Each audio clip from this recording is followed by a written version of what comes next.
Baganuga madam bisilin kakatale walid duftani gaila din Islam bareda syariada angkat batani wajiwara warada gaga ijan arga ilman ilmani baganuga madam bisilin kakatale walid duftani gaila din Islam bareda syariada angkat batani wajiwara warada gaga ijan arga ilman ilmani bismillahi jedene gala jalqabuma dubbe kiyate maka rabbi kiyya durfachuun waan indemu buratati rahman kiyya gargaarsi badda amri kiyya mara keessatti awniin isaa jabduu tahurra quraanarra durarra jirti waggayyuu dubbatamaa oola salaatuma shanan keessatti wa iyyaaka nasta'iin jechuun faatihatul kitaab keessatti jabduu tahuu siinuuf hubadha deddeebiinsi waa bilaash mite rahman kiyyaa hirkoonaaf ta'i gargaarsa kee narraan kutini wajjin waaraa waraada gaaga ijaan argaa ilmaan ilmaani baganuga madam bisileen kakkaatalee walin dhuftani gaa'ila diin Islam bareda syariada angkat batani wajjin waaraa waraada gaaga ijaan argaa ilmaan ilmaani alhamdulillahi ya rabbi nurraan numuu galanni keete halkan guyyaa yoo deddeebisnes hongan qabu shukriin isaati ni'ima baay'ee nurratti oole himam salaa qobsaa yoon numte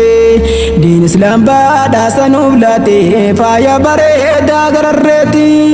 isa keessatti kan kuufame akkaataan deemsa jireenyaate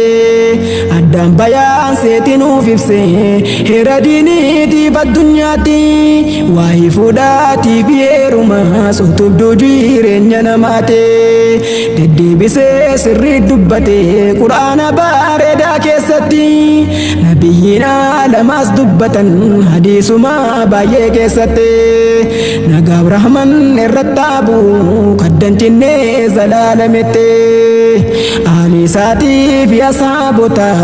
muumintoota hunduma isaanii wajjin waaraa waraada gaaga ijaan argaa ilmaan ilmaanii baganuuf gammaddan bisileen kakkaatalee walit dhuftanii gaa'ila diin Islaam bareda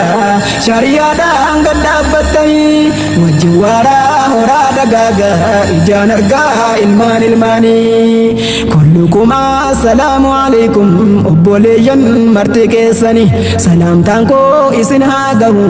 qaxxaamurtee qilleensarraanii gammachuu dabbala diin dhumne gajjaaramuu jaallan lamaanii girduu haraami firraa saaquun halaaluma walit dhufanii daangaa kaaliqaa eeggachuudhaan kan nuuf seeree rabbiin guddaanii jecha saamii awaa bareedaa walaa taqraabuu jechuudhaanii zinaarraa sirriitti fagaadha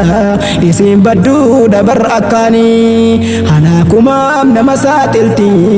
kasaaruma biyya lamaanii qixaaxana mazinaa godhuun nabiin keenya yeroo himanii mana akka furnootiin argee kan dhiphattu jalaaf gubbaanii walakkaanis immoo balloodha dhiiraaf dhalaan keessaa iyyanii kun maal jedhee Jibriil gaafannaan akkas jechuun naaf deebisanii warra dunyaarra zinaa godhe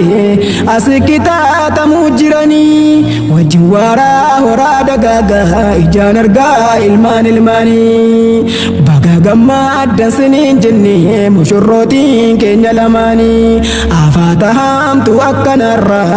guyyaa addaana jaabatanii gaa'ila jechuun bar jabduudha milkeenyuma biyya lamaanii hariiroo kan keetiif kan rabbi jabeessuun siti akkani haramirra si fageessiti ija qaama kan kee tiksuuni jireenyuma kan kee utubde miggaartee kan si dhaabdisiini caaruun jiru gasiisa bannaan si milkaa kaayyoon martini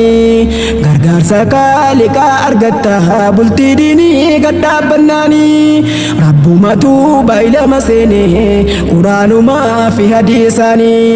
yoo duraan miskiina tahanis nan duroomsa fadlii kiyyaani wajjin waraa dagaagaa ijaan argaa ilmaan ilmaani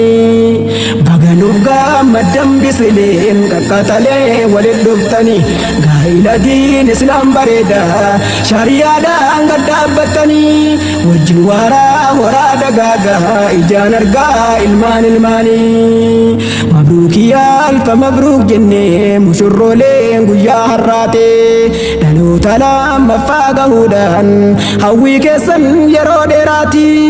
Abdul Kariimii fi Raahimaan asheettan ilillii birraate obsaaf kaayyoodhaan tarkaanfattan jaatanii singilummaadhaati kiyyoo abbaa murraa cirtanii hablee halaalani kaadhaatin gammachuudhaan gadi dhaabbattan dabalatiin rabbii guddaati wajjin waraa dagaagaa sin argini ijji budaate akka Aliyyiti Faatimaa fakkeenya bultii islaamaati kan namayyuu keessatti of laalu yeroo maraa akka daawwite